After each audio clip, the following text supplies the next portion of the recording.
I'll talk about that later.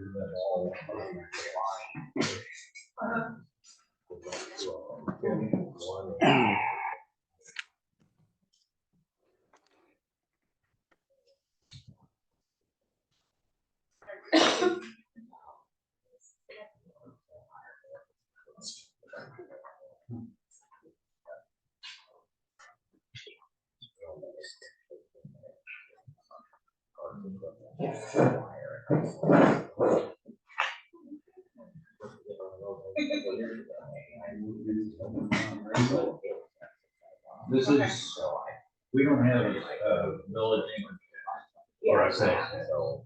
This is levied by the state, and they turn around, they levy it and pay it to us.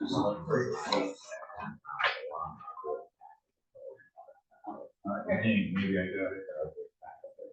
Yep, I got both of them, Danny. I just got two of them, your last two.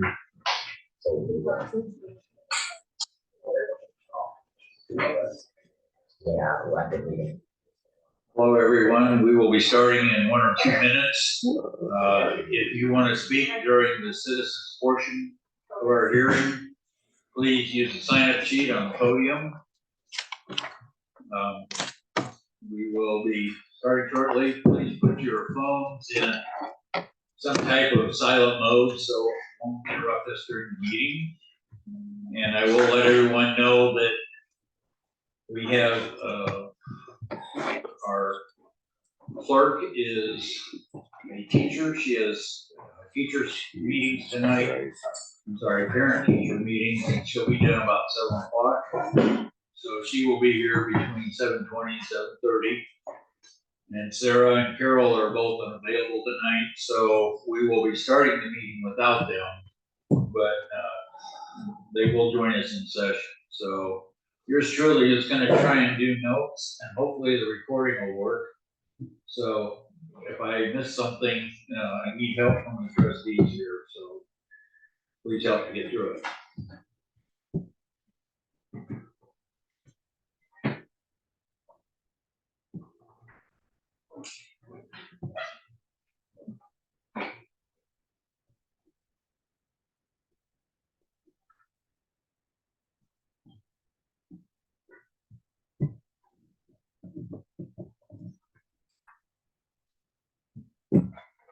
All right, it's 7 o'clock. I'm going to call the meeting to order. Will you please all stand and join me in the pledge? I pledge allegiance to the flag of the United States of America and to the republic for which it stands, one nation, under God, indivisible, with liberty and justice for all.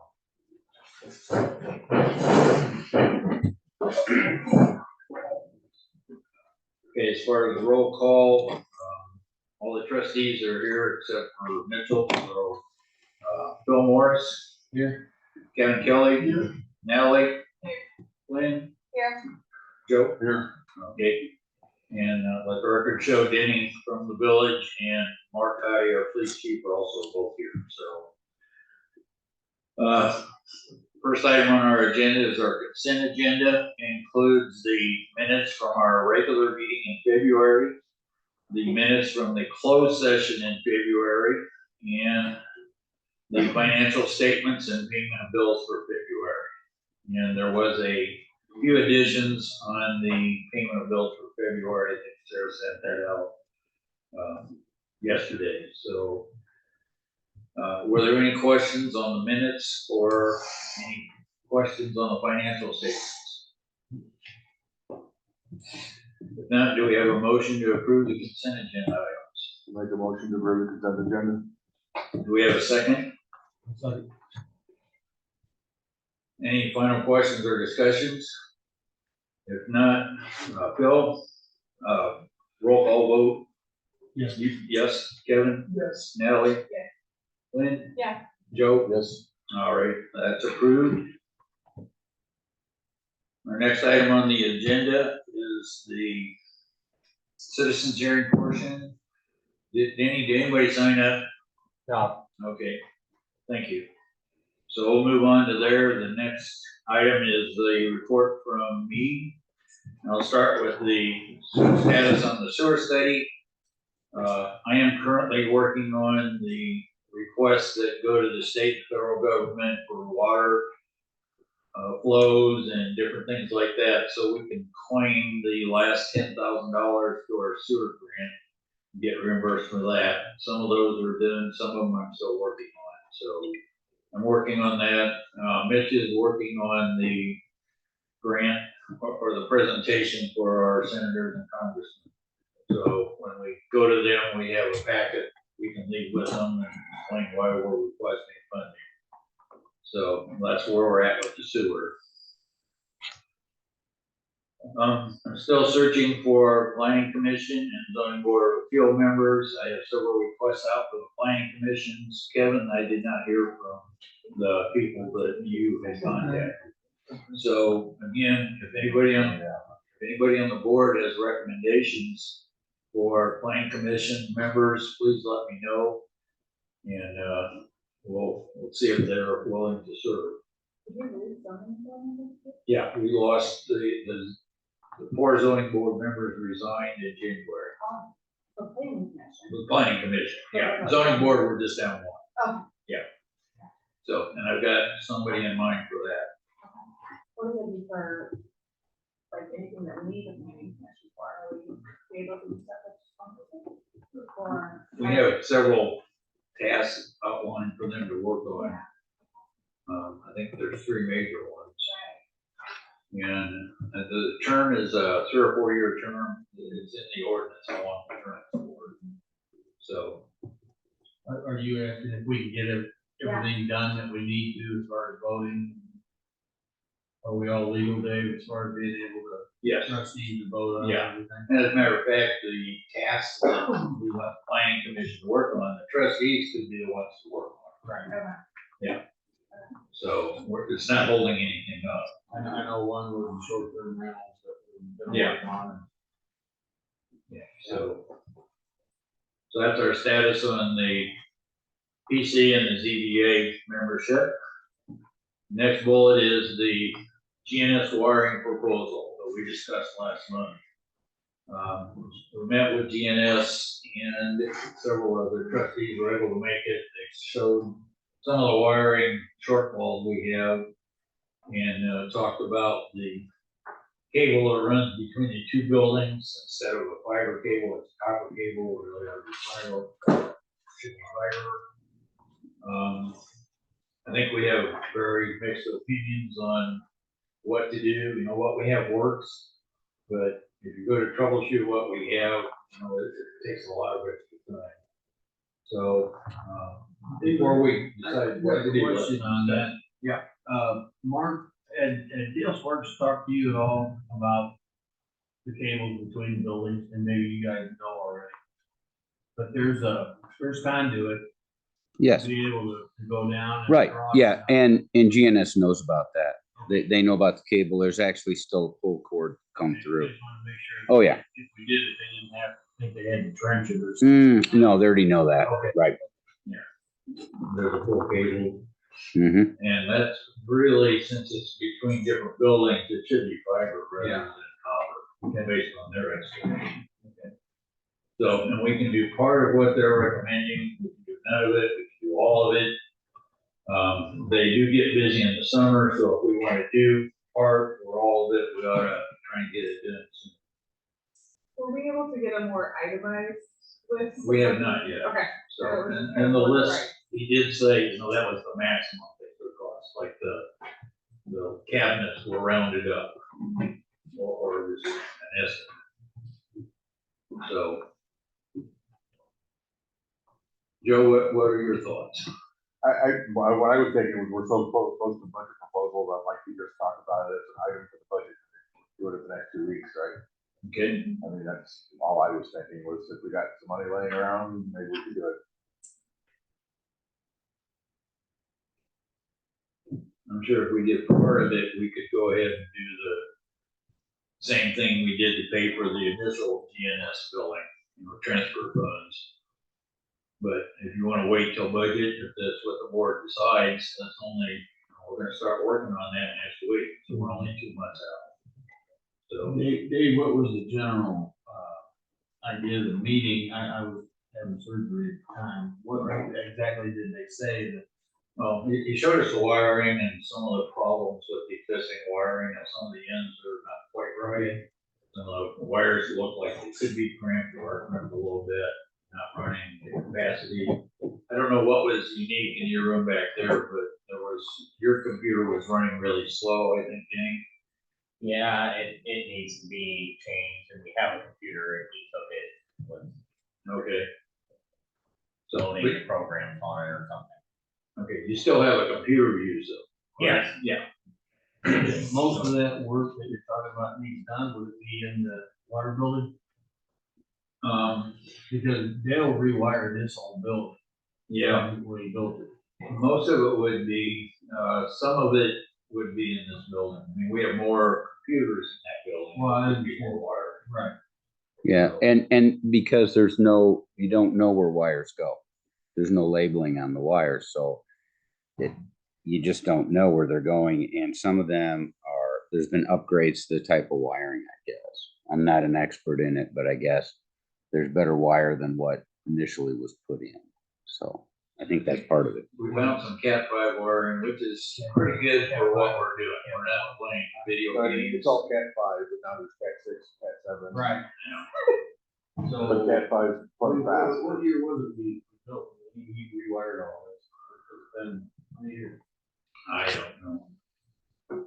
I'd have to look the plaque what out year here. was it? Well, we redid this. I think we did the remodel here. I think it might have been 2011, maybe 2012, right around there. 12, 13 years already. Mhm. I'm for what Joe said. I think if we get some money left over before budget time there, let's look at it and we do it. Okay, so we'll pin it in and consider it as part of the new budget. All right, sounds good. You okay with that? Yep. All right. Next item on the agenda is some notes I have from the Plain County Mayor's meeting, which we had at the end of February. First part of that is the airport board status. I think a couple months ago, we talked about the airport expanding their tax base to include the entire McLean County instead of just going to normal, and the smaller towns went up in arms, and we did get three positions on the board, 2 from small towns and 1 from the rural area of McLean County. So 3 of these 7 members on the airport board should be from not Bloomington or Normal. And the county has recommended several people to the airport board. So far, the airport board is refusing to seat anybody that the county's recommended.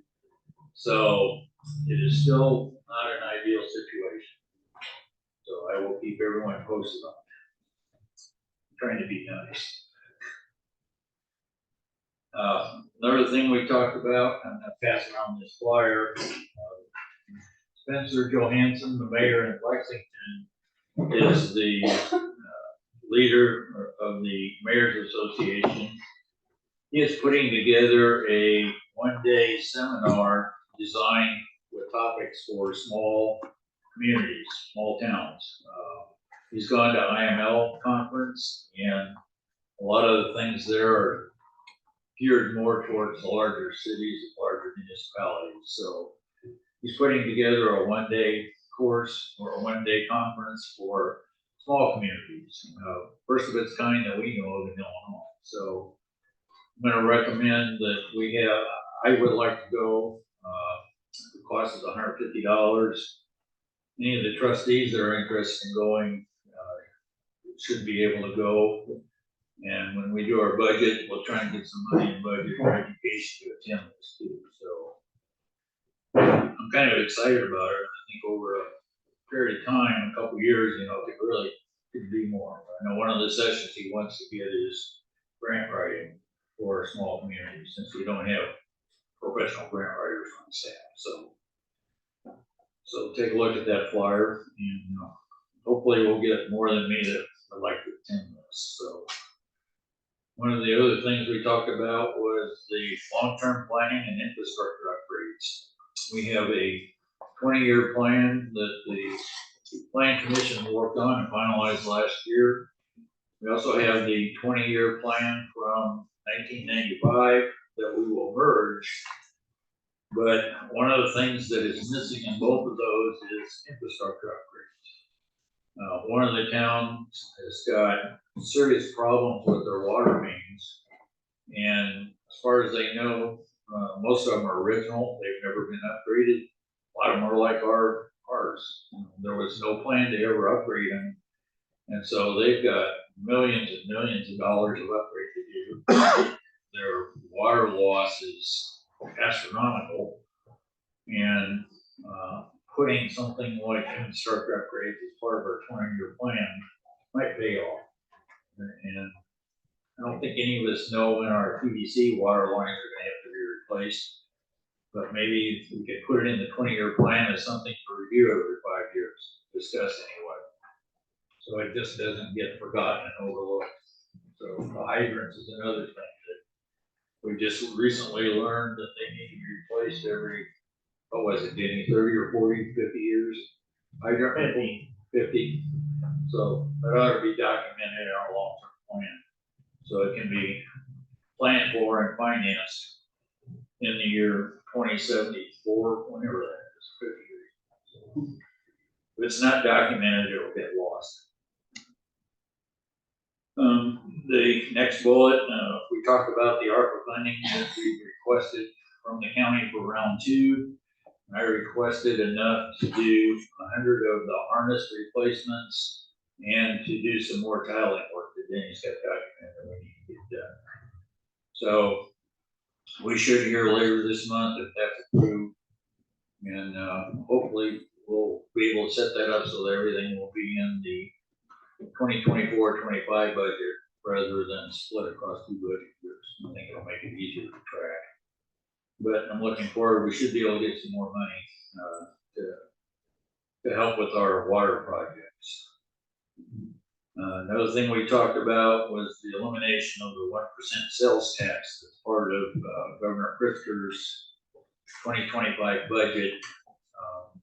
Currently, the state has a 1% sales tax on food, and whatever they collect on that goes to municipalities. The governor's plan is to eliminate that tax, and there is no plan to replace what is currently going to the municipalities. So IML had a letter and suggested topics to discuss and call your representatives and senators. I put together a letter that's kind of a combination from that I gave you to review. If anybody has any objections to that, let me know. Otherwise, I will send that to our senators and representatives. Basically, for the record, my letter says, it's a good idea that, try and reduce taxes, but you're really going to hurt the small, especially small towns, if you reduce our revenue anymore. So, if nobody has any objections, I'll go ahead and get that stuff. Okay, we talked about a lot of other things, but those are the main things we talked about at the mayor's meeting. So, I want to give everybody an upgrade on our siren upgrade. I want to give everybody status on it. We have 3 new radios that are in the works. All 3 of them will be capable of sounding the siren. And I want to introduce Kathy Beck to everybody. Kathy is our county EMA coordinator, and she is here to swear in Mark tonight as our EMA coordinator. So why don't we go ahead and do that now, if you don't mind, Kathy? We have a, notice tonight that that's 7 o'clock person. No, I couldn't hear you, Kathy. Do you have a notary here tonight, or is that person? She will be here shortly. Okay, Allison will be here. that's fine. So, Kevin, you get a picture? Yes. You got pictures? Are you doing that here?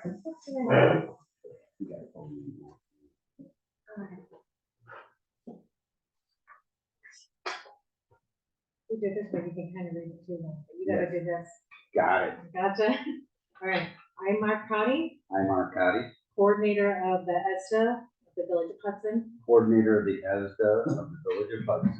Do solemnly swear Do solemnly swear that I will support and defend that I will support and defend and bear true faith and allegiance and bear true faith and allegiance to the Constitution of the United States to the Constitution of the United States and the state of Illinois and the state of Illinois and the territory, institutions, and facilities and the territory, institutions, and facilities thereof, both public and private, thereof, both public and private, against all enemies, foreign and domestic. against all enemies, foreign and domestic, That I take this obligation freely, that I take this obligation freely, without any mental reservation without any mental reservation or purpose of evasion, or purpose of evasion, and that I will well and faithfully discharge and that I will well and faithfully discharge the duties upon which I am about to enter. the duties upon which I am about to enter.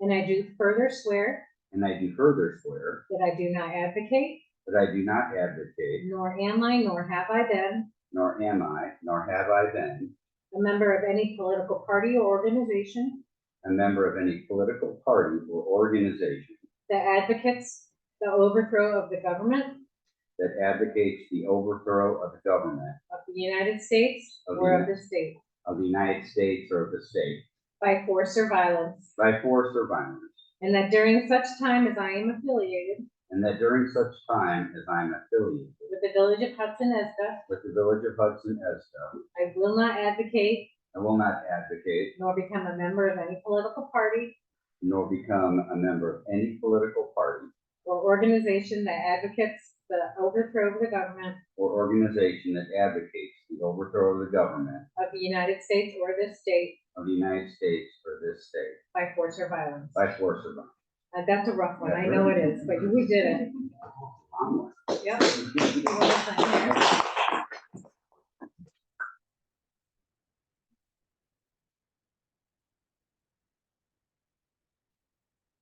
We have 3 copies of this. Kathy, how long did it take you to write that? Oh, I didn't write it, I had to take it. I know that's a state document, but It is, it's a state oath, so it's.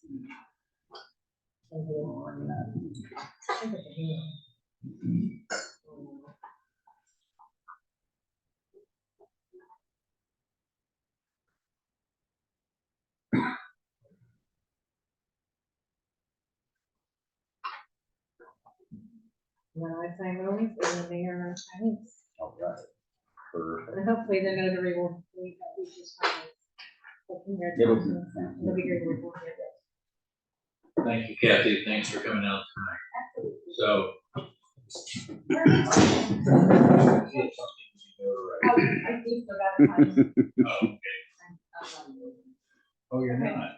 Oh, that's right, Sarah's the notary. Sarah will be here in the morning. This is. Yes, yep. Okay. Well, they had a hole in the table and Dale filled it with plastic years ago. He sold, the Al's. When he came on, I can't get back to the split screen. All we see is, Then we can mail it to you. so, Do we need to see anything else? well, the owl's not gonna be able to move around like of anyone else. It's fixated on Dave. That's what was. So. Oh, well, Okay. Always something. I'm not concerned. Okay, thank you. Kathy has been out for several meetings with us on getting our sirens upgraded so that the county has the ability to also sign the sirens. So we appreciate her help in getting that squared away, getting that upgraded. So Kathy, thanks a lot for all your help with this. So, It's my job, what I do. well, I'd still thank you. So, all right, we did find out from the person that's doing our radio work that most of our equipment will be upgraded. It's got to be changed from VHF to UHF. And the way this will work in the future, if there is bad weather, the county will contact Hudson and make sure we're aware of it. And Hudson has the control of setting off the storm siren. if they can't contact anybody in Hudson, then they will have the ability to set off the siren if their radar shows there's tornadoes in the area. So that will, to me, that's one of the most important responsibilities the village has, is keeping our citizens safe in bad weather. So I think this is a real important upgrade to get done, so. Okay, next bullet item on the agenda is vote on changing the EMA ordinance. I haven't heard back from Pat on that yet.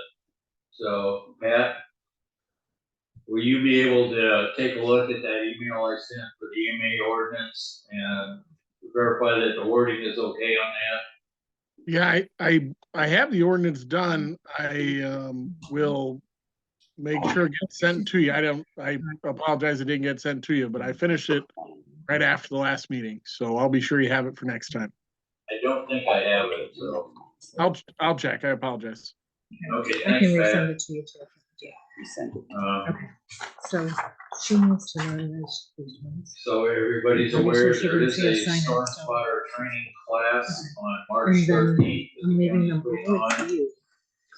We And then let have me know when they're 5, done. 6, 7 people Oh, from Hudson there's a- already there's a- attending. there's a If copy for anyone you, else in the copy for audience or any for- of the trustees wants to go, welcome to I'm not even attend. leaving my purple. There is Now, also did a you- document that Do you think she has came it done? from Pat Probably that not. a couple weeks ago. Okay, they can somebody Got can forwarded too. to all the village. The circuit clerk's office wanted to change the wording on the document that we signed that will I will. allow a collection agency to work with the circuit court to collect anything from that the people would owe the village of Hudson after it's gone to court. And they made minor wording changes to item 6 and 7. The new wording is once a village ordinance violation case is referred to pay court, village shall not accept payment from the defendant. The defendants have to directly go to pay court or to the circuit clerk. And item 7 is the circuit clerk will make the payment to us. So we need to have a vote on that, accept the changes that the circuit clerk made to the intergovernmental agreement between the village of Hudson and the clerk of the circuit court regarding the collection for ordinance violations. So, thanks, Kathy. Okay, so are any of the trustees have any questions on that? If not, would someone be make a motion to approve the change to the agreement? And I'm making a motion to approve the change to the agreement suggested by the county, or the court folks. Yeah, county circuit court. Okay, it's the pay court agreement, so we have a motion, do we have a second? I'll second it. Okay, we have a motion and second to accept the changes for the agreement between Hudson and the clerk of the circuit court. Do we have any final questions or discussions? If not, we'll do a roll call vote. All in favor, say aye. Aye. All opposed? Motion carries. Allison, you are now responsible for keeping me in line in all the voting. Okay. So, Do you have the new? yes, I have one here for us to sign. Okay.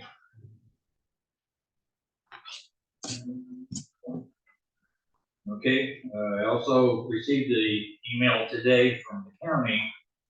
Last summer, they sent out a survey. They're working on a state grant to put in EV charging stations in the county in rural or small towns. And at that time, we responded, said we would be interested in take one. And now it's finally coming around and they need to find out if we're still interested in having one. And quite frankly, I read the letter and it's got terminology I don't understand because don't have an electric car. It talks about charging stations for a total, 2 charging stations for a total of 4 ports. Chargers. Is anybody familiar with that terminology, forecourts? Those are charging stations, like if you ever been up to Heartland Community College. Also, they're out through the town in Normal. They're the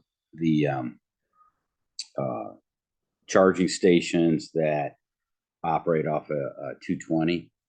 So they can charge, generally they charge an empty car in 6 hours.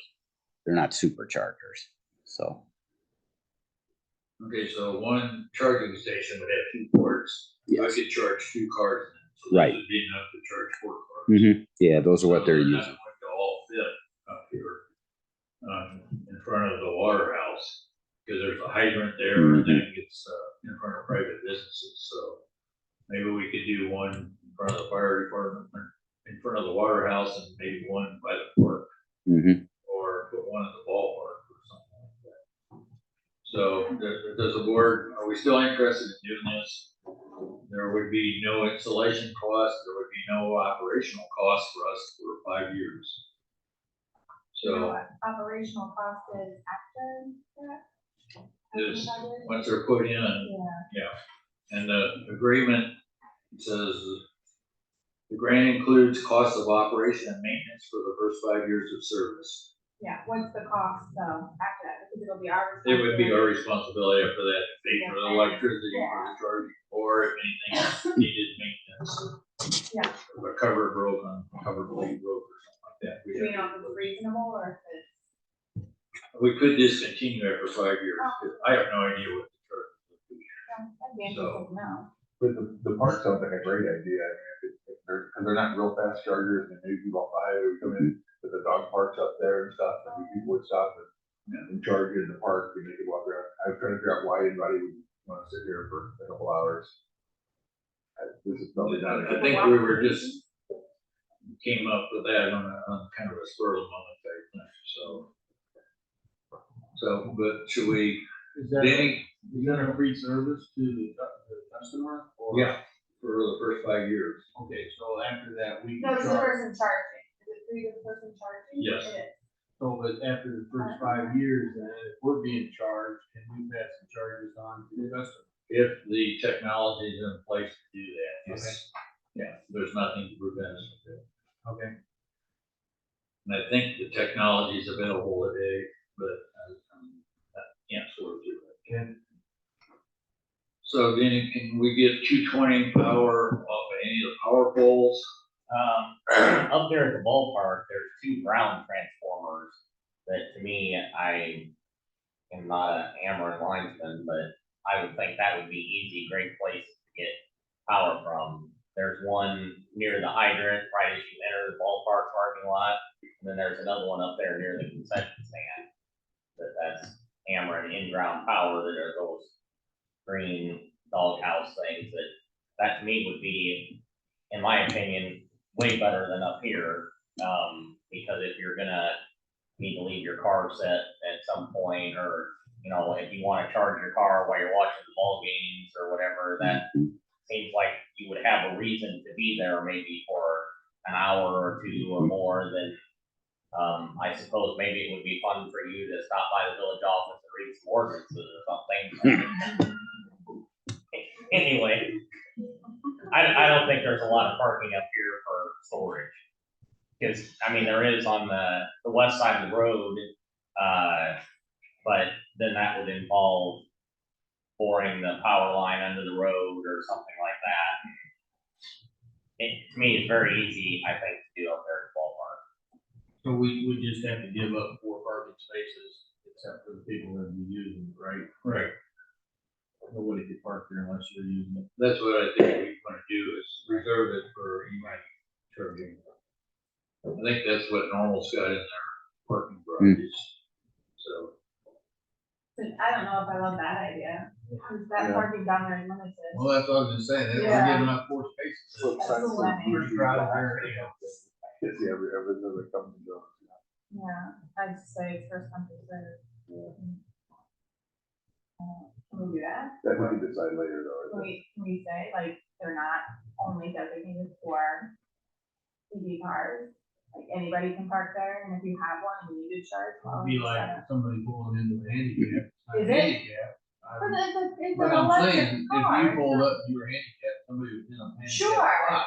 I see that being a big deal, then my electric car needs charged, and darn it, someone's in that spot. Do you think that person has to look for somebody who owns that car and have? No, I just think there are a lot.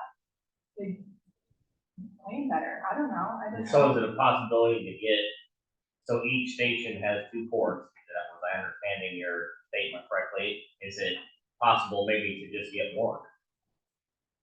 Yeah, I'm sure we could, and just request one station with 2 ports. Because in reality, the only people charging it are probably people from out of town. Because if you live here in town, you're going to a baseball game, you're probably charging it in your garage, you know. As much as I know about them, it's probably people who are coming in off the interstate. And I know it's like the Tesla that programs in, if you have a trip, it'll tell you where the stops are and how far you have to go to get there. Yeah, I would think that we would want it to be open. Because if someone's on a long trip, right, like they plan to come here, but. But if that parking lot. lot's full and I drive Yeah. by one of those fast and I'll be, I'm gonna do Yeah, it, but I Because can't. that parking lot's already overflowing down the street, parking everywhere. In the summer, I don't know. So I'm gonna say no, if that, I mean, if Yeah. we have to leave it open, I don't want it, so, I don't know. I agree, I don't think it needed to keep a bunch of spots up there. So maybe we need to find that out. Do we get to say? Parking's open. Who thing, then- regulates the parking? Yeah, or do we, if we I'll have find it, that out. I'm pretty sure it's us, but I'll find out. You I'll know find what? out. You know, About what? who regulates parking in the EV spots? Oh, well, for Heartland, they did, and then Town Normal, they regulate it. So, I mean, they post it that it's for EV only. They could be fined if they park in there. I probably suppose, I don't know if anybody really ever has, but, you know, if we get a say in that, that's our decision, or is that something that's mandated if you have that? I don't know for sure how they did that. I do know that people that live in town like that can charge for free. You will have people that live here that would use the charger because there's no cost to Yeah, them. and I see that, but I'm just thinking Yeah. like, They would know not to go up there during. yeah, The unpacked baseball game. right, and Yeah. it's only a few months of the year, Yeah. that's that busy down there. Okay, I will find out if we control whether it has to be reserved parking or whether that's our control. I'll find out if we can get 1 station instead of 2.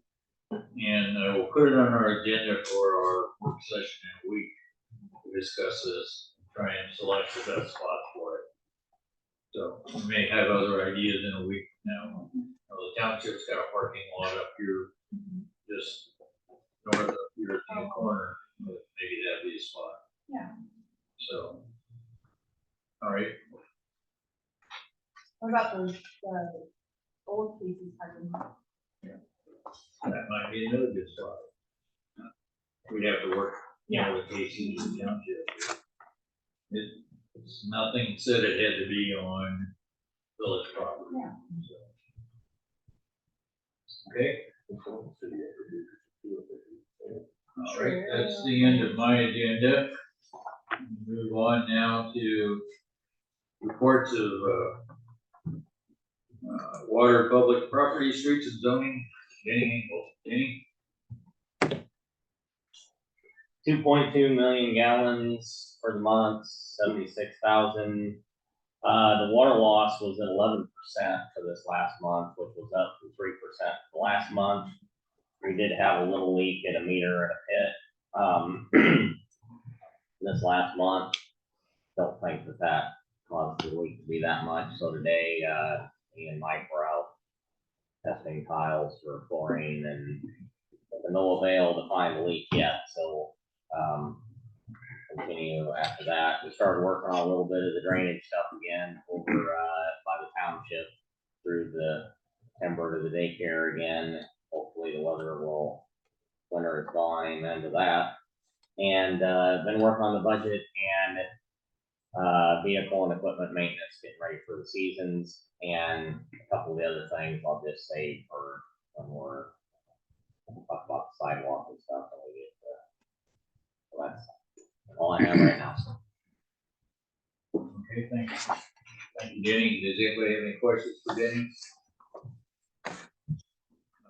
Again, I want to compliment you and your crew for keeping the streets safe, getting the salt out when necessary, and putting in the extra time you did.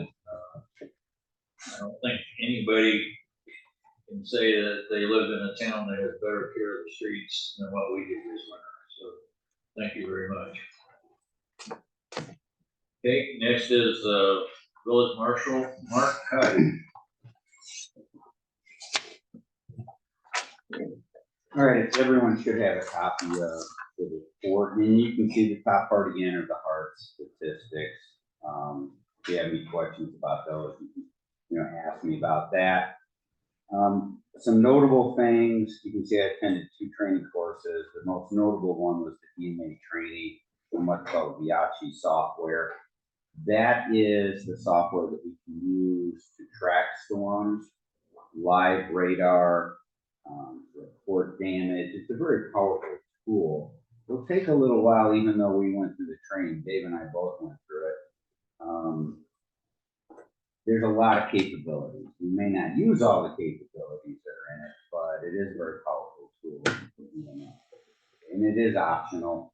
It's not mandatory that we use the software, but it is nice because it communicates whenever there's a storm or a threat of a severe weather event. EMA at the county, Kathy Beck, who is Jester, will open up a Viachi room. And then we can just hit the link and be part of that room. And then we can live go back and forth. We can see where all the spotters are. It's a pretty good tool. So we attended that. You can see the other meetings that I attended. We are starting to register golf carts. We're up to 8 again. So as a reminder, if it could go in the quill, please come and get your sticker, because every sticker expired on December 31st of last year, all stickers. So if you have a golf cart and you want to ride around now that it's nice out, please come see us and get an updated sticker. We did several assists during the month of February. You see that at the bottom of the first page. We assisted ISP on during that ice storm Friday, February 16th. It was very, very active. There's probably over 20 some accidents in McLean County outside of the lanes and normal, and just overwhelmed the county and ISP. So we handled 3 different accidents up on the interstate during that day, Chris and I, between mile markers 4 and 8. Officer Lane assisted ISP and the McLean County Sheriff's Office with the officer involved shooting on I-55 at the Lexington exit on Saturday.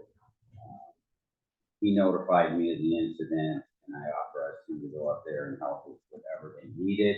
He was able to help out with shutting down I-55 and rerouting traffic in that event.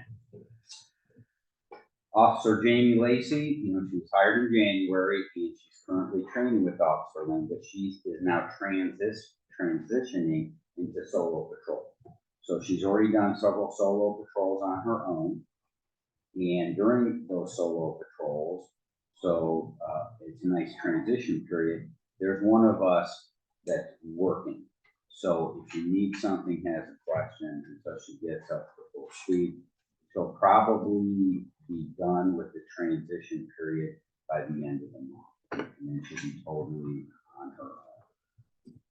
And then the loft area now is nice and clean up there.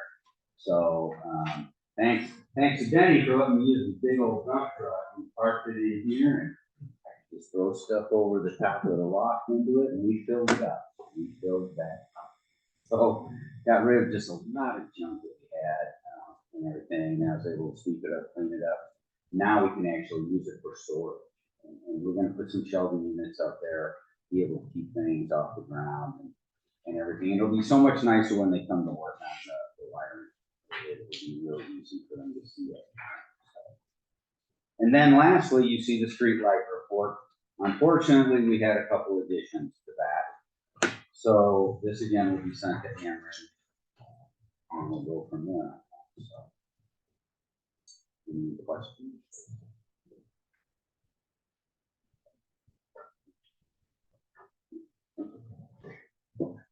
Thank you, Mark. Mr. Hunt. Okay, the next item on the agenda is civil defense, and I'm gonna change that category to EMA coordinator. So. it'll be a Oh, little I gotta- more accurate. Oh, do I need to go back up there for that part? I should just stayed up. Because I do have something to say. As civil defense director. Okay, We did the sirens. Of course, you heard the sirens go off today. We tested the radio. And I had, I think it was Mike, I asked Denny to send one of his guys down to Prairie View because we could hear, we had Sarah here at the main siren here. And of course, we were up at the fire station setting it off. And my suspicions were correct that the Prairie View siren does not work. I didn't think it was working. And so it's not. So while we were up there at the fire station, the individual, Don, who was working on transitioning our radios, he was there, and I asked him to go up there and take a look at that siren since he was already in town. And there'll have to be some, I believe, there's probably going to be some replacement costs. There's some parts I think that need to be replaced. And I'll let you know what that cost will be, because I believe we share that cost with the township. So, and that's pretty much it. okay, and I don't think we've got a estimated completion date on when everything will be switched over to the new. No, no. We've been ordering equipment and testing Mhm. radios and things. So. Yes, and also, if you recall, and you know this, that once we get all our equipment ordered, they won't make that change until Lexington has all theirs ordered too, because they're gonna do it all at one time, so. Lexington is doing the same upgrade we are right now. So the county will have the ability to set off their sirens also. So. All right, any final questions for Mark?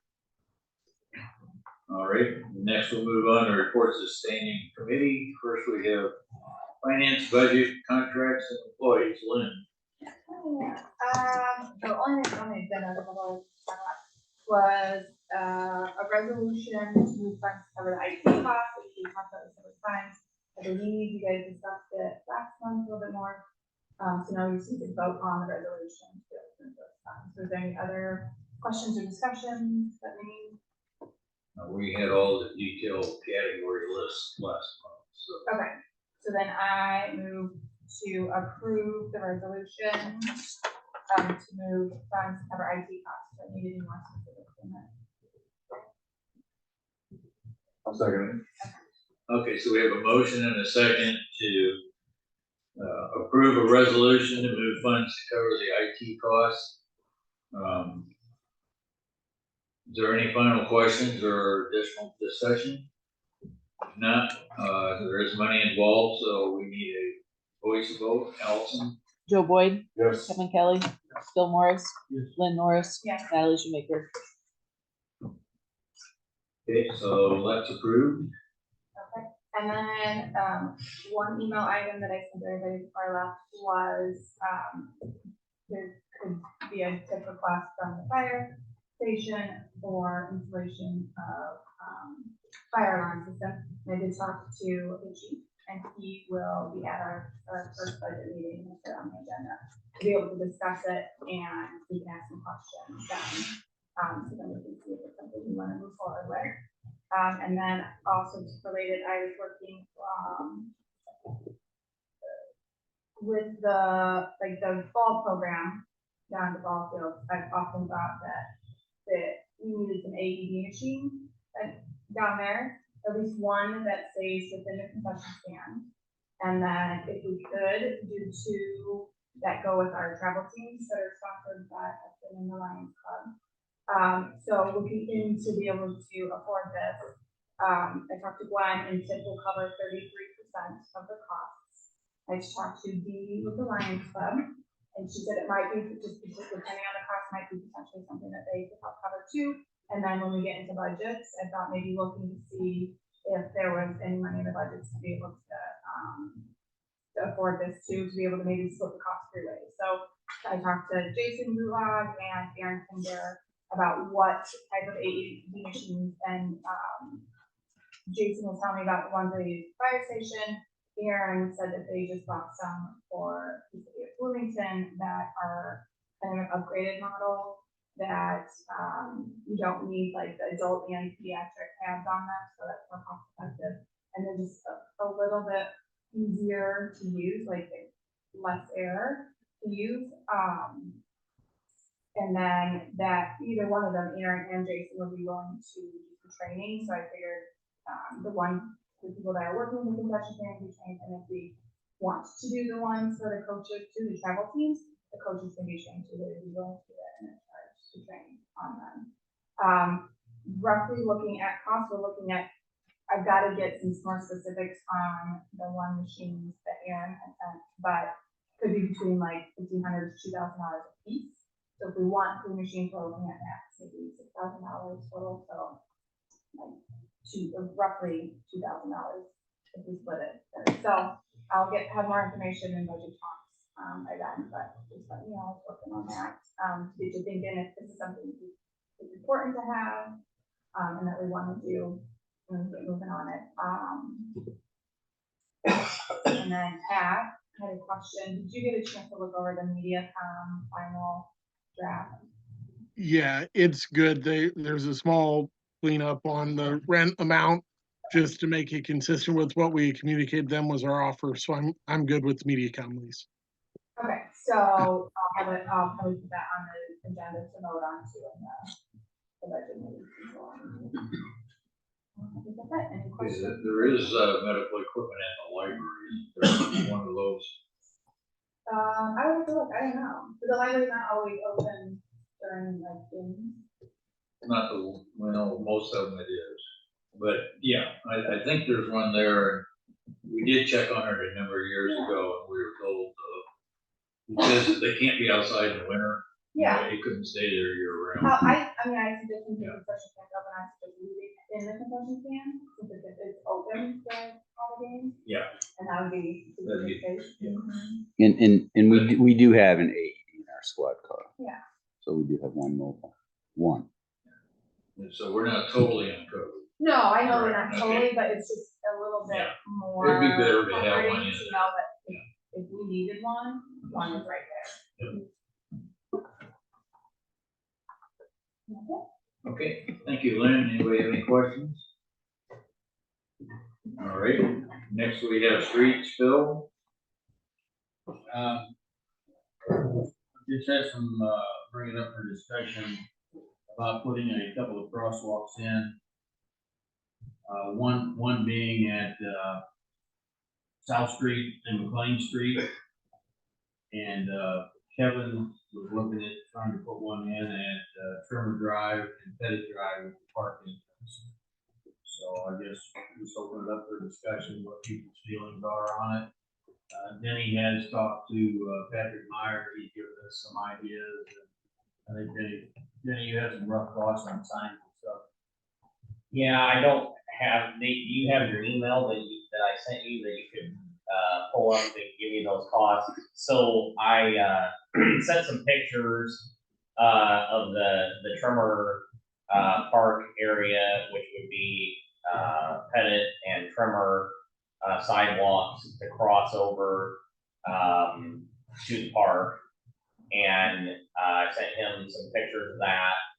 And then he looked on the satellite view, and his recommendation was that he said, whenever I look at something, I look at traffic flow and pedestrian flow of that area at that time and try to make a decision based upon what the cost would be of the improvement and kind of your return on investment of that. And he said in that particular area, basically what we would need to do is on the west side of Trimmer, near the fire hydrant, there's already kind of existing bush there that's not in great shape, is cut the curb and pour a small piece of sidewalk, an ADA ramp, etc., and paint the crosswalk. I wrote an email to Phil all those costs of that, and if I remember right, with the signs, that was in the $3,000 to $4,000 minimum range for that. And his thought was, is the pedestrian traffic that strong there that, would warrant the benefit of that? Be it on that sidewalk, as you look at it from an aerial view, there is a driveway there, there's a driveway entrance to the park. Would they actually walk in the crosswalk like they're supposed to, or would they just cut across the road? And how many people are actually there? So that was our discussion in that area. Our further discussion was there on McLean Street, the sidewalk that leads out of Prairie View, to the school, and that crossing South Street. And as he looked at that, asked me questions on what my opinion was of traffic flows there versus traffic flows at the curve there at Pettit and Trimmer, and I told him my opinion was that there is more traffic and coming at a higher speed, being there's no stop if you're traveling on South Street versus at the curve, no matter which way, a 90-degree turn at the park. And I personally see an awful lot of kids on bicycles that are second, third, fourth grade that don't have adults with them traveling to school. I told him that my opinion was that area would be very cheap to do a crosswalk, just a matter of painting the crosswalk on the street and putting up 4 signs. And that cost was, I don't know, Phil, did you find that email yet? I believe it was $150, $200 a sign for the post and the sign, etc. I can resend that out, an email. I just had sent it to Phil. Versus it's like 4, 5, 6 times that amount up there in the at the Trevor Park area. So I guess I would ask your guys' opinion as you see in Mark's as traffic flow. I mean, Mark, you watch some of the kids in the morning. It seems like to me that when the weather is nice, that South McLean Street sidewalk gets used by walkers and strollers and little grade school kids on bicycles, etc. I believe there's some bus stops down in that area as well. So as I was talking through with Patrick and getting his opinion on that, and he was looking at, the size of streets and, the artery streets where traffic comes from, he's like, I don't mean to discourage you from either place, but it looks like to me there's more traffic and more use at the South and South McLean Street one than at the Trimmer Park one. His concern with that one was is if we went ahead and put that in, which he suggested wouldn't be a bad idea, but would they actually use it? They would just maybe use the driveways, etc. Now,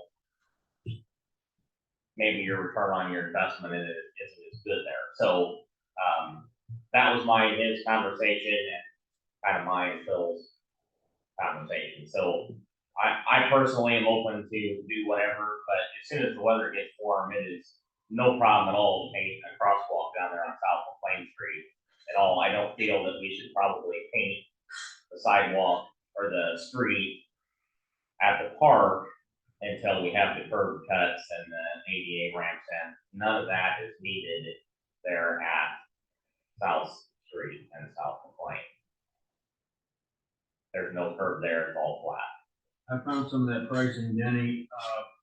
So the sign cost, crossing sign, all the sign costs and everything, is that for both parks? I think it was, read to me what it said. I'm sorry. It says 4 crossing signs at $44.50 each. That would be, that's what you would need at each crosswalk, because you would need a crosswalk sign that you would put in a head below it, and then at the crosswalk, you would need another sign that's crosswalk with an arrow here.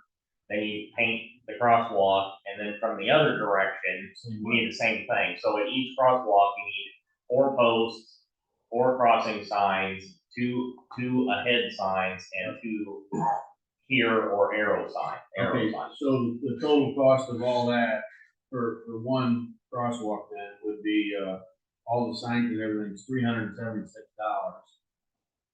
And then, So that would be what it would cost for South Street plus the paint. for South Street, yeah, and then a curb cut, we wouldn't have to do a curb cut there, right? No, But a curb cut minimum would be 1,500, so if we had a curb cut on the north end.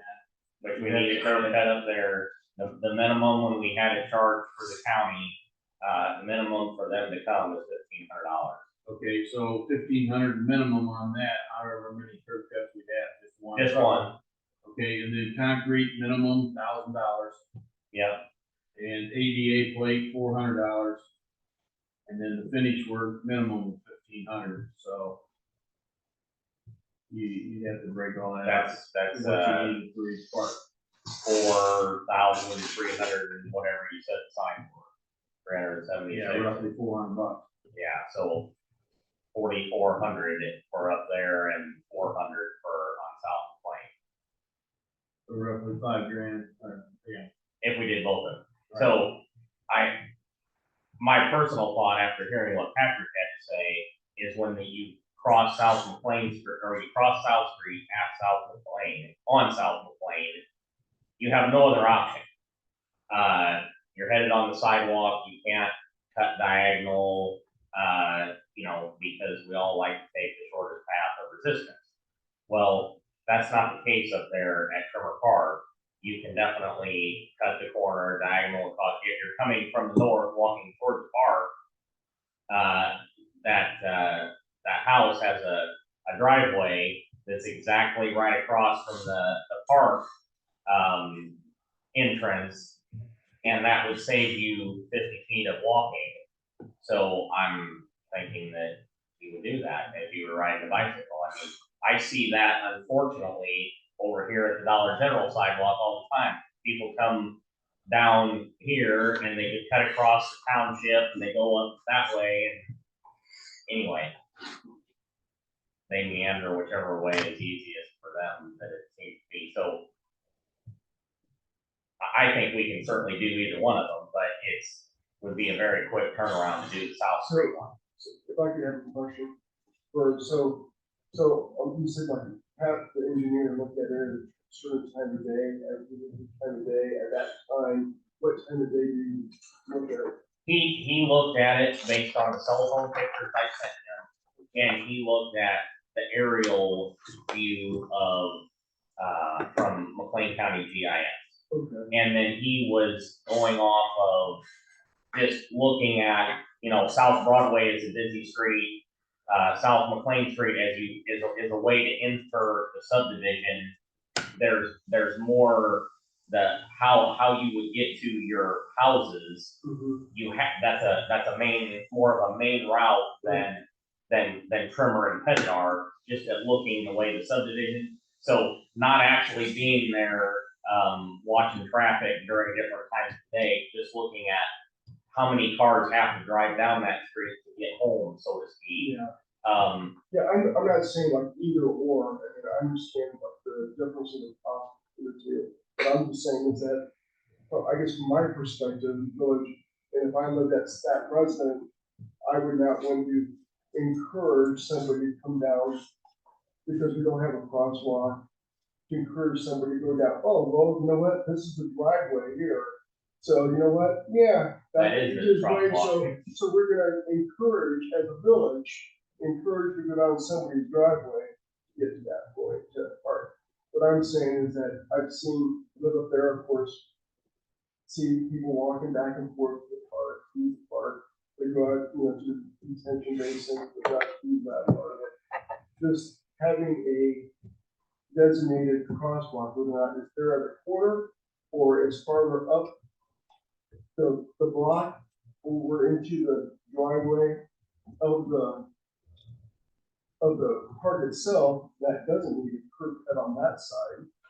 There's different ways to look at it, because even at that angle, that picture, I didn't see the picture, but I don't need to, I see, I know where it's at that angle. I think that's something that, you know, from what I learned this last year, what Chief Cuddy told me about crosswalks, that you have to stop, or you have to allow the pedestrians to cross at a crosswalk. It's different from any other crossing within the village, other than the crosswalk. So that's why I thought, a safety perspective, use a crosswalk, not encourage somebody to go down somebody's private property, use their driveway, because they're backing up, pulling into, there's a blind corner, they're around the corner. That's just my perspective. Well, he was not, don't misunderstand it, he wasn't recommending to not do it there. I mean, He was just saying the cost benefit of what's in reality gonna happen. I totally understand it you know, and kind of somewhat agree with what you're saying. And he had also has told me on other crosswalk situations, is it's always best to put a crosswalk at an intersection, not, you know, earlier in a block. So, So where did he recommend? I'm looking at There's that picture right now. basically, the sidewalk that, is on Pettit. Yeah. You would be walking, west, Yeah. continue that straight across the street. If you're looking at satellite imagery, you walk kind of right to what it looks like a bush there now. And, so that would need to be removed, and there's a hydrant kind of half in that bush.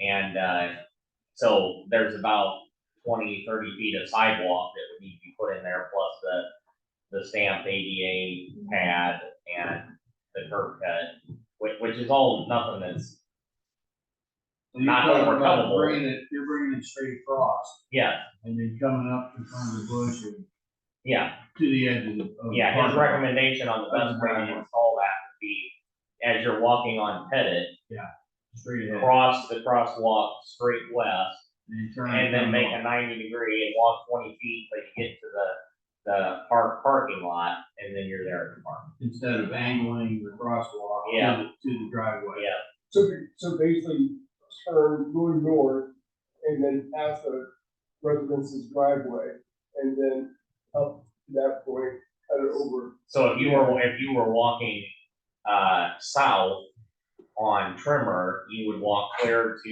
the Pettit curve, and you would turn right or west and walk across the crosswalk, and then you would walk 20 feet back to the north, So and we- you'd be in the lawn. So you would be cutting out the curb, maybe on the east side of the road, because then you'd be walking right into the driveway part of it, of the park. You'd be cutting out the curb on the west side of Trimmer, right by that bush. Just north of the driveway of the house. No, This you- side already has it. It has nothing to do with the driveways.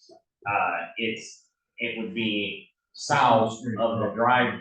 Yeah, so To the is that, park. but is it straight across or is it at an angle? No, he's talking about bringing it straight across.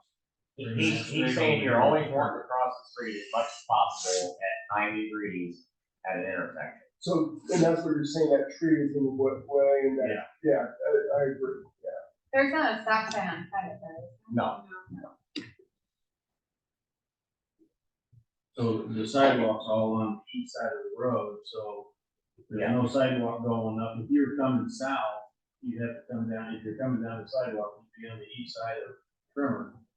You'd have to get it on the crosswalk, you'd have to go down to the corner of Trimmer and Pettit, and then come straight across. How do people take that curve there on Pettit to Trimmer?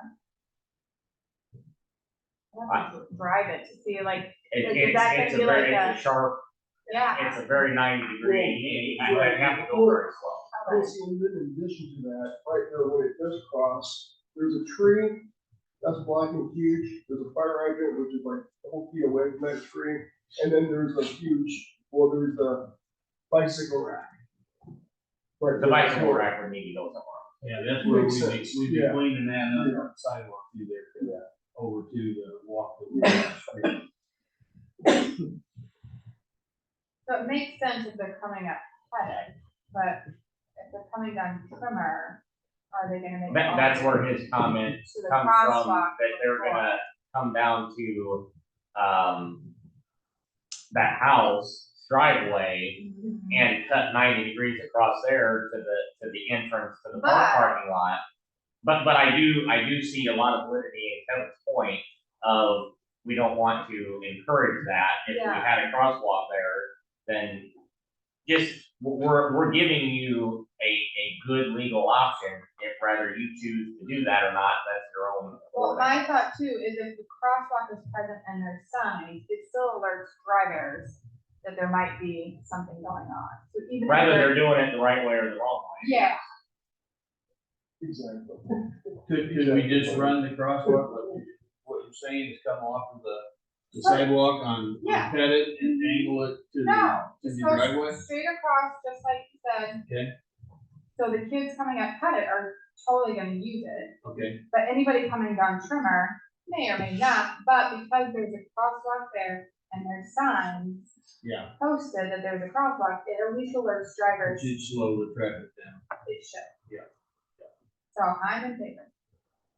And I think there has been issues with people going faster around that corner as well. So there's been issues before, so. You put in a speed bump? Is that Bush? No. No, speed bump. Is that Bush by the bike rack, Manny? Is that on city property then? Yes. That'd be full, is that ours? Yeah. So Somebody donated that to us. we just popped that out of it. It's just sitting there. The Bush or the bike rack?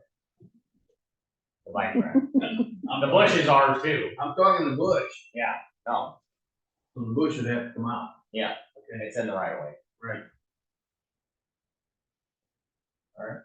So that was his discussion, and recommendation of how to tackle that.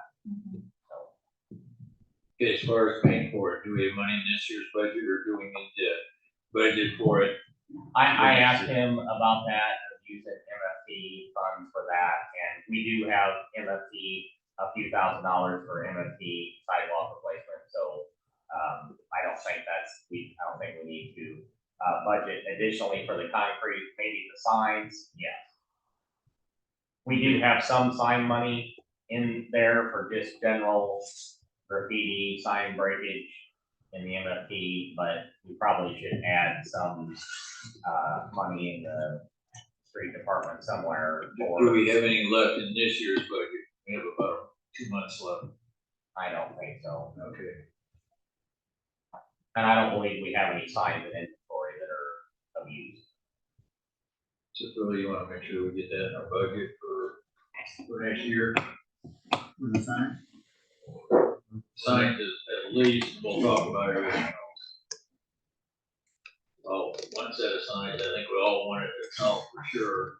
And then the other set of signs, if we decide at budget time, we're gonna do the second one also. Okay, so we're gonna be probably in agreement to go ahead and do both crosswalks. Okay, I put it in the budget, and then if we support it, we'll do both. okay. So are we gonna vote on anything now? Or just wait till budget? Okay. That's all I have. Okay, does anybody have any questions on that? Okay, next we have ordinance and zoning, Mitchell texted us or emailed us shortly before the meeting, he couldn't make it tonight. So I asked him if he had anything for status, he didn't have anything, so we'll move on then to police department, trustee Kevin. Well, had a couple things. One was the sisters ordinance, and I think I'm gonna wait and, put discussion on that part until Mitchell's back on to next month. So I think I'm just gonna pull that, but I am gonna send you, the trustees, everything, what I have so far, so everybody can review it maybe a couple weeks before the next do that. And the other thing, the only other thing I have is, I, as an observer, I attended this, relocation and reunification plan from McLean County. The, Shane Hill was a director of safety and security, I think that's his title, at Unit 5. And, Chief Cotty and, Officer Lane weren't able to make it to yesterday's training, but, it was pretty impressive. It was, basically like an exercise, kind of thought process and discussion of like a school shooter drill on that. And Payne County EMA, I met Kathy, that was this year tonight, but I was at her table, and police from Normal Bloomington, fire from Normal Bloomington, EMA, ISU, and it was just kind of enlightening for me, kind of how they plan and organize that process. So, and I spoke with Mark today, and he says we have a discussion with Shane about the outcome, and there's some things that they learned from that, and kind of procedures they put in place. So, it was a really impressive meeting. So I was kind of feel like I stuck out of water, but it was a great from my observation point of view. And that's all I have. Any questions for Kevin? Thank you, Kevin. Next is water, Joe. I don't have anything. I'm gonna try to get updated water projects list for you guys. Then I got updated numbers for replacing mains and stuff. I'll try to get that to you guys this week before the budget. I don't have anything. Okay, thanks, Joe. Questions? Move to public property, Natalie. I just want to hear a discussion about the baseball program here in town. Obviously, hopefully everybody knows the Lions Club has been kind of struggling to keep that, not keep it going, they've been doing fantastic, but in the future, they're kind of looking for support. I know, my son was play for the travel team, and I was approached personally to try and take over organizing those two travel teams. But then in talking with Denny and Sarah, they felt like as a village, with the staffing that we have, we could take over the organization of that. And Denny obviously has experience running with the basketball program at the school for a while. And, so they felt like they would be able to manage the scheduling and the basics, especially the little kids. So that was just a conversation about what the thoughts are about taking that program over. We're already running the concession stand. We're going to have staff there.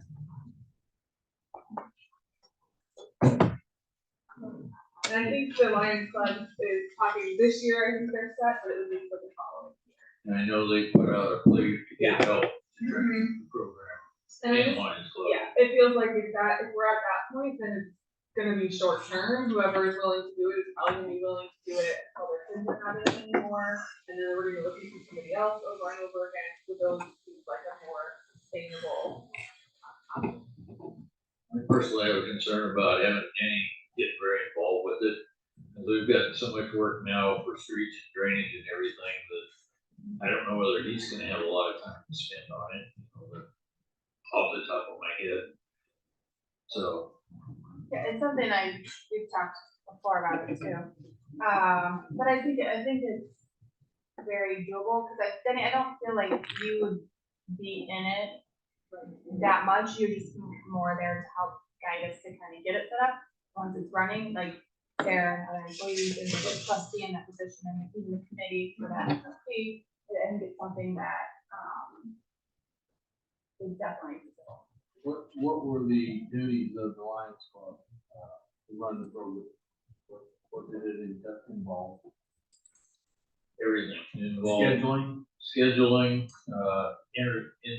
intercity games as well as with, travel leagues. It involved getting the roster set up, doing, enrollments, working with the town and the Havoc and scheduling field practices, getting umpires. It took a lot of time. But the umpires are only, like, some of that is really the travel team, I think, obviously takes a little bit more. They did there weren't umpires for the MPK. I think it was. For the littlest kids there weren't, for the K through two, there should have been. I can't Okay. say whether there was. Maybe there was, yeah, okay. I think some years there were, some there may not. Who does the maintenance of the field? Does the, The village normally maintains it. I believe that, the village trains somebody from the Havoc so that if they want to drag the field, they can drag it. And I believe somebody from the Lions Club was supposed to contact you for the same training. I don't know if they ever did or not. I don't think so, but, for the most part, the village maintains the field.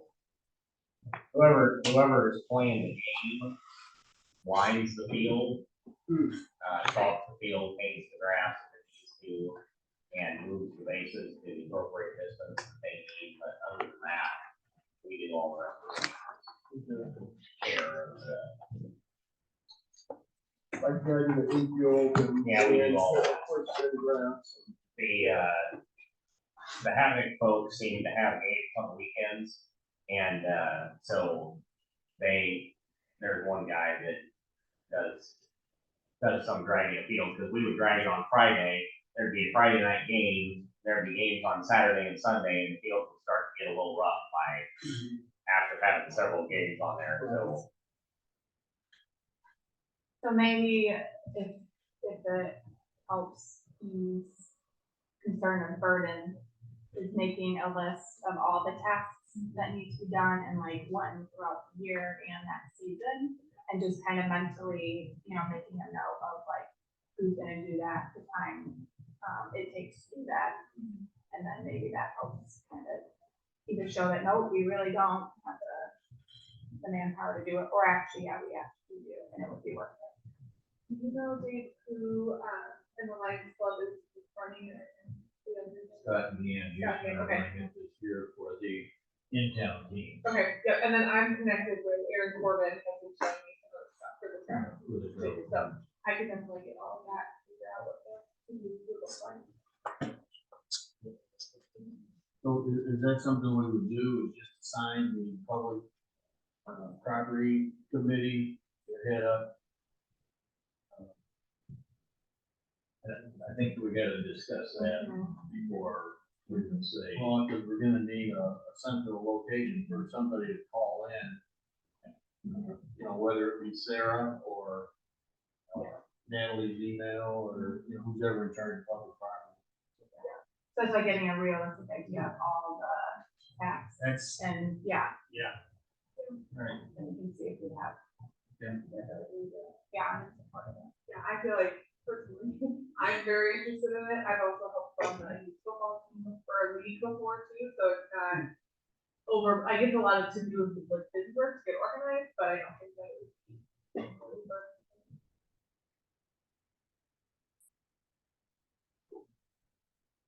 Okay. Any questions for Natalie? I mean, would there be any part of it, like if the village did take over, that the Lions Club would still be willing to like help or maintain, just, not like. I'm sure they'd be able to. Yeah, Glad to have you to help transition it yeah, on an ongoing basis. okay, I don't know whether it's shareable very well or Okay. not, that's just an idea. so. Okay. Okay, great. All right, any questions for Natalie? Okay, next on the agenda is liquor commissioner, myself. I have nothing no changes in that area. So we'll move on. We do have a topic for closed session tonight, and that's a real estate discussion that we'll be talking about in closed session. Pat, I don't know if you saw the email I sent to ask about a real estate discussion. I know we can have it in closed session. If we decide to take action on it, can that action also be in closed session, or does that have to be open? Well, part of it would depend on what you mean by action. You can't vote in closed. You can express a consensus on closed. anything for acquisition of real estate doesn't require final board action until you get to the point of approving a contract. So I would anticipate, knowing the rough parameters of what you want to do, that you could handle it all through closed, but you definitely can't vote in closed.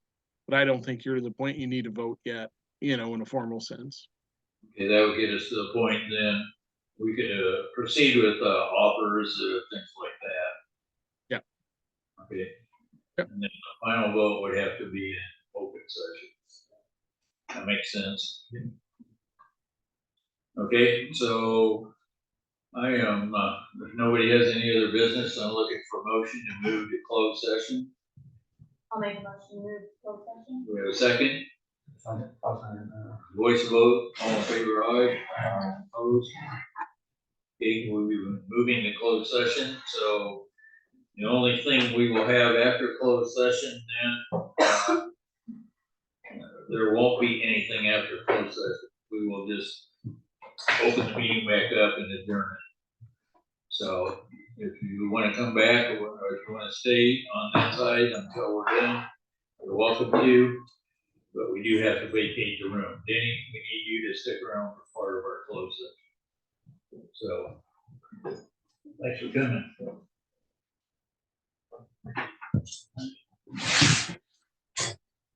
Allison, I have some drafts or I want to pull up.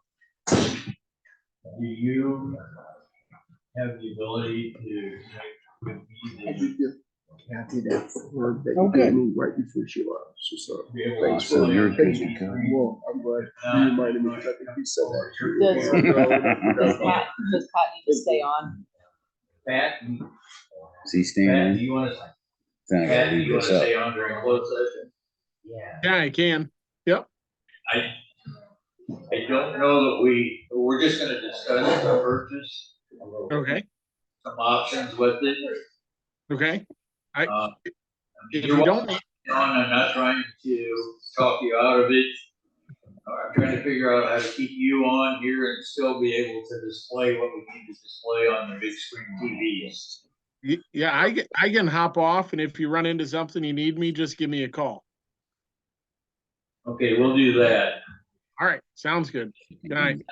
Thanks for your help, Pat. My pleasure. Okay.